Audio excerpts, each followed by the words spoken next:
नमस्कार। कभी सोचा है कि भारत में एक ऐसा पद भी है जो देश का सबसे बड़ा मुखिया तो है, पर शायद सबसे ताकतवर नहीं?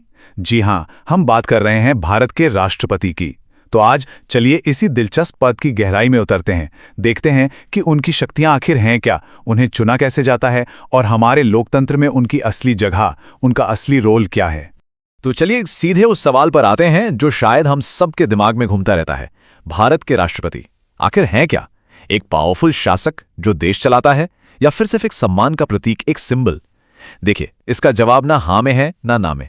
और सच कहूं तो यही तो हमारे लोकतंत्र की सबसे खूबसूरत बात है। अच्छा, इसे और अच्छे से समझने के लिए क्यों ना एक छोटी सी तुलना की जाए। देखिए, भारत के राष्ट्रपति अमेरिका के प्रेसिडेंट जैसे बिल्कुल नहीं है, जिनके पास आप जानते हैं सरकार चलाने की असली सीधी पावर होती है। और वो ब्रिटेन के राजा या रानी जैसे भी नहीं है, जिनका पद तो बस खानदानी है, एक सेरेमनी की तरह। हमारे राष्ट्रपति वो इन दोनों के बीच में एक बहुत ही यूनिक, एक अनोखी जगह पर हैं।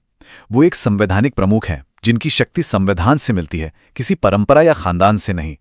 तो चलिए अब जरा देखते हैं कि हमारा संविधान राष्ट्रपति के पद को असल में किस नजर से देखता है, उन्हें क्या दर्जा देता है।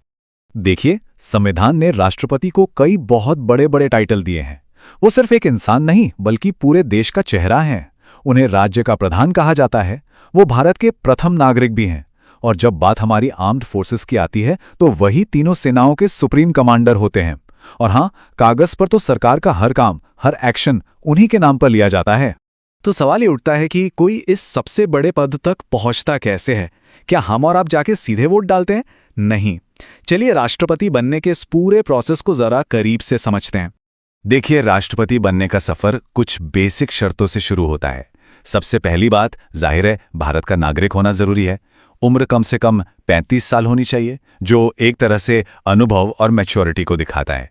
फिर उन्हें लोकसभा का मेंबर बनने के लायक भी होना चाहिए, जिससे ये पक्का हो कि उन्हें हमारी पार्लियामेंट्री सिस्टम की समझ है।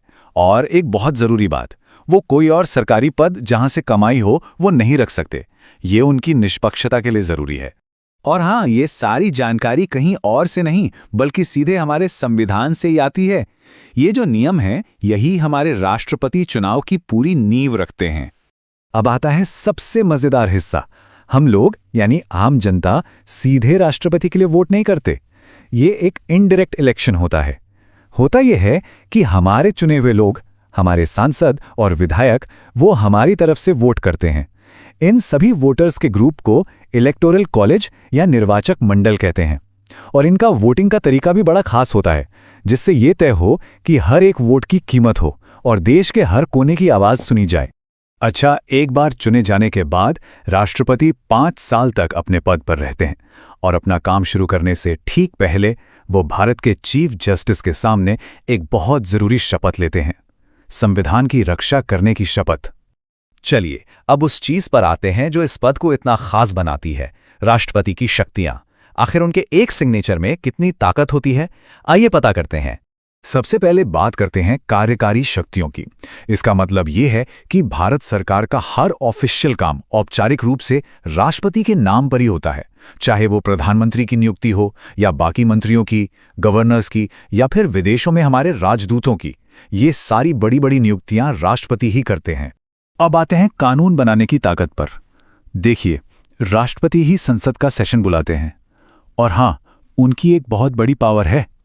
सोचिए, अगर संसद का सेशन नहीं चल रहा हो और किसी कानून की तुरंत जरूरत पड़ जाए, तब राष्ट्रपति अध्यादेश या ऑर्डिनेंस जारी कर सकते हैं, जो बिल्कुल एक कानून की तरह ही काम करता है। और ये बात हमेशा याद रखनी चाहिए कि कोई भी बिल तब तक कानून नहीं बन सकता जब तक उस पर राष्ट्रपति के दस्तखत ना हो जाएं। राष्ट्रपति के पास एक और बड़ी दिलचस्प पावर है, जिसका नाम है पॉकेट वीटो। अब ये क्या है? मान लीजिए पार्लियामेंट ने एक बिल पास करके राष्ट्रपति के पास भेजा। अब राष्ट्रपति उस पर ना तो हाँ कहते हैं ना ही ना कहते हैं, वो बस उसे एक तरफ रख देते हैं। कह सकते हैं कि अपनी जेब में डाल लेते हैं, मतलब उस पर कोई एक्शन ही नहीं लेते। ये किसी बिल को अनिश्चित काल के लिए रोकने का एक तरीका है। और रुकिए, शक्तियों की लिस्ट अभी खत्म नहीं हुई है। वो तीनों सेनाओं के प्रमुख हैं, तो जाहिर है युद्ध या शांति की घोषणा वही करते हैं। उनके पास न्यायिक शक्ति भी है, वो किसी की सजा को माफ तक कर सकते हैं। और शायद सबसे बड़ी पावर किसी बड़े संकट के समय वो पूरे देश में नेशनल इमरजेंसी की घोषणा भी कर सकते हैं। अच्छा, इतनी सारी शक्तियां सुनने के बाद तो ऐसा लगता है कि राष्ट्रपति से ज्यादा पावरफुल तो कोई है ही नहीं। लेकिन क्या सच में ऐसा है? हमारे संविधान बनाने वालों ने हर चीज में एक बैलेंस, एक संतुलन बनाया है। चलिए देखते हैं कि यहां वो संतुलन क्या है। और यहीं पर आता है कहानी में सबसे बड़ा मोड़। राष्ट्रपति अपनी ज्यादातर शक्तियों का इस्तेमाल अपनी मर्जी से नहीं कर सकते। उन्हें प्रधानमंत्री और उनकी कैबिनेट की सलाह पर ही काम करना होता है। संविधान उन्हें इसके लिए बाध्य करता है। इसका सीधा सा मतलब यह हुआ कि असली ताकत तो जनता की चुनी हुई सरकार के पास है। राष्ट्रपति उस ताकत के सिर्फ संरक्षक हैं, मालिक नहीं। अब बात करते हैं उस आखिरी और सबसे बड़े चेक की, वो प्रक्रिया जो राष्ट्रपति को भी जवाबदेह बनाती है, उन्हें पद से हटाने की प्रक्रिया, जिसे हम महाभियोग या इम्पीचमेंट कहते हैं। तो एक सवाल मन में आता है कि अगर कभी कोई राष्ट्रपति संविधान का ही उल्लंघन कर दे तो क्या होगा? क्या उन्हें उनके पद से हटाया जा सकता है? इसका जवाब है हाँ, बिल्कुल। लेकिन ये प्रोसेस इतना ज्यादा मुश्किल बनाया गया है कि इसका इस्तेमाल करना लगभग नामुमकिन जैसा है। देखिए, राष्ट्रपति को हटाने का सिर्फ एक ही आधार है, संविधान का उल्लंघन। इसकी शुरुआत संसद के किसी भी हाउस, लोकसभा या राज्यसभा में हो सकती है, लेकिन इसे शुरू करने के लिए भी उस हाउस के कम से कम 2/3 सदस्यों का समर्थन चाहिए, जो कि बहुत बड़ा नंबर है। अगर एक हाउस इस प्रस्ताव को पास कर दे तो दूसरा हाउस इन आरोपों की जांच करता है, और अगर जांच के बाद वो भी इसे 2/3 बहुमत से पास कर देता है, सिर्फ तभी राष्ट्रपति को अपना पद छोड़ना पड़ता है। इसे जानबूझकर इतना कठिन बनाया गया है। तो हम घूम फिर कर वहीं आ गए जहां से हमने शुरू किया था। राष्ट्रपति की असली ताकत आखिर है क्या? वो जो संविधान की किताबों में लिखी है, या वो जो इतने सालों की परंपराओं ने बनाई है? शायद जवाब इन दोनों के बीच में कहीं है।